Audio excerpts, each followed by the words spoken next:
Hello everyone, VTV ప్రేక్షకులందరికీ నమస్తే and my name is Ramit Talari. I'm from Columbus city, Ohio state, America.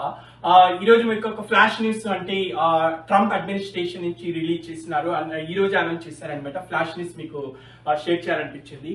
అదేంటంటే మామూలుగా H1 fee వచ్చేసి చాలా నామినల్ ఉంటుంది every year, but going forward from next year H1 fee $1,00,000 పెంచారనమాట. So ఈ రోజే Trump administration executive order sign చేశారు. అది ఇంకా వేరే గవర్నమెంట్ ఇంకా అప్రూవ్ చేయాల్సి ఉంది. మాక్సిమం అప్రూవ్ అవుతుంది అని టాక్ ఉందనమాట.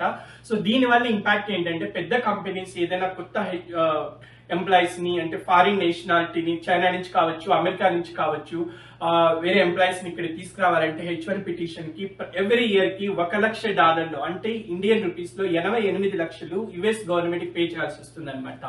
సో దానివల్ల ఇంపాక్ట్ ఏంటంటే ఈ కంపెనీని అంత పే చేయాలి, మళ్ళీ ఎంప్లాయీకి సాలరీ ఇవ్వాలి, కాబట్టి అది చాలా బర్డెన్ అవుతుంది. అంత ఫైనాన్షియల్ రిస్క్ అనేది కంపెనీస్ ఎక్కువ బేర్ చేయవు. Maximum like big companies, Amazon, Google, Facebook ఇలాంటి కంపెనీస్ తప్పి చిన్న చిన్న కంపెనీలు అనేది డెఫినెట్ గా అంత హెవీ ఎక్స్పెన్స్ ని బేర్ చేయడం అనమాట. సో దీనివల్ల ఇండియన్ ఎంప్లాయీస్ కూడా వాళ్ళ H1 మీద వచ్చి అమెరికాలో సెటిల్ అవ్వాలన్నా వాళ్ళ డ్రీమ్స్ ని ట్రంప్ వచ్చి ధ్వంసం చేసినట్టు అని చెప్పుకోవాలి. ఎందుకంటే వాళ్ళు ఏంటంటే లోకల్ గా ఉన్న వాళ్ళ అమెరికన్ సిటిజన్స్ కి జాబ్ ఇవ్వాలని ప్లాన్ చేస్తున్నారు. అఫ్ కోర్స్ అది మంచిదే, బట్ వేరే కంట్రీస్ లో ఉన్న టాలెంట్ పీపుల్ కూడా రికగ్నైజ్ చేయకపోవడం జరుగుతుంది. సో దానివల్ల ఏంటంటే ఎస్పెషల్లీ ఇండియన్స్ ఎక్కువ శాతం ఇక్కడ ఐటీ డిపార్ట్మెంట్ లో ఉంటున్నారు, కాబట్టి వాళ్ళకి ఎక్కువ ఇంపాక్ట్ ఉంటుంది అనమాట ఈ వీసా ఫీజు పెంచడం వల్ల. సో నెక్స్ట్ ఇయర్ నుంచి ఎవరైతే కొత్త H1 ఏప్రిల్ మార్చ్ టైంలో అప్లై చేస్తారో వాళ్ళకి $1,00,000 పిటిషన్ కి పే చేయాలంటే అది హ్యూజ్ అమౌంట్, కాబట్టి డెఫినెట్ గా అది చాలా డిఫికల్ట్ అయిపోతుంది అనమాట. ఎక్కువ మంది ఇండియన్స్ వచ్చి యుఎస్ లో సెటిల్ అవ్వాలన్నప్పుడు వాళ్ళ డ్రీమ్స్ అనేది they cannot pursue here. So దీనికి ఏంటంటే ప్రతి ఎంప్లాయీ కూడా బ్యాకప్ పెట్టుకోవాలి. ఏదైనా ఇండియాలో ఉన్న సెటిల్ అవి అక్కడ జాబులు కానీ బిజినెస్ కానీ చేయాలంటే డెఫినెట్ గా they should have the backup plan to settle in India and get job in maybe in some other countries. But ఇండియాలో యుఎస్ లో అయితే రూల్స్ ఎప్పటికప్పుడు స్ట్రిక్ట్ అవుతున్నాయి, కాబట్టి సో దీని మీద మీరు ఒక ఐఏఎస్సి దాన్ని బట్టి మీరు మీ లైఫ్ అనేది మీ కెరీర్ పాత్ ప్లాన్ చేసుకోవాలి. ఇది ఈ రోజే అనౌన్స్ చేసిన ఈ యొక్క $1,00,000 వీసా ఫీజు ఏదైతే ఉందో H1 వీసాకి, ఇది 21st అంటే సండే నుంచి అది అమల్లోకి వస్తుంది అనమాట.